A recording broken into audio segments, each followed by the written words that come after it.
వారి ఇంటి కులదైవమైన కనకదుర్గ అమ్మవారిని దర్శించుకున్న డాక్టర్ ఏ రాజేంద్ర ప్రసాద్ వారి సతీమణి భారతీ దంపతులు వరంగల్ రైల్వే గేట్ ఆవల ప్రాంతంలో గల కరీమాబాద్ సిరంగి రాజారాం తోటలో గల శ్రీ కనకదుర్గ దేవస్థానంలో శ్రావణ మాసం పురస్కరించుకొని శుక్రవారం రోజున దేవాలయంలో వివిధ పూజా కార్యక్రమాలలో డాక్టర్ ఏ రాజేంద్ర ప్రసాద్ భారతీ దంపతులు పాల్గొన్నారు. ఈ సందర్భంగా డాక్టర్ ఏ రాజేంద్ర ప్రసాద్ మాట్లాడుతూ, మా ఇంటి కులదైవమైన కనకదుర్గ అమ్మవారిని ప్రతి సంవత్సరం శ్రావణ మాసంలో విశేష పూజా కార్యక్రమంలో భాగంగా అమ్మవారికి ఒడిబియ్యం, చీరె మరియు బట్టలు అందజేయటం జరుగుతుందని, ఈ సందర్భంగా ఆంజనేయ శర్మ అయ్యగారు మాట్లాడుతూ, అమ్మవారు చాలా శక్తివంతమైనదని, అలాగే కోరిన కోరికలు నెరవేరుస్తూ దేదీప్యమానంగా ప్రజలందరూ చల్లగా ఉండాలని అన్నారు. ఈ కార్యక్రమంలో దంపతులతో పాటు అయ్యగారు,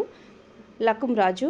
శంకర్, ప్రసూన, రజిత, మానస మరియు భక్తులు అధిక సంఖ్యలో పాల్గొన్నారు.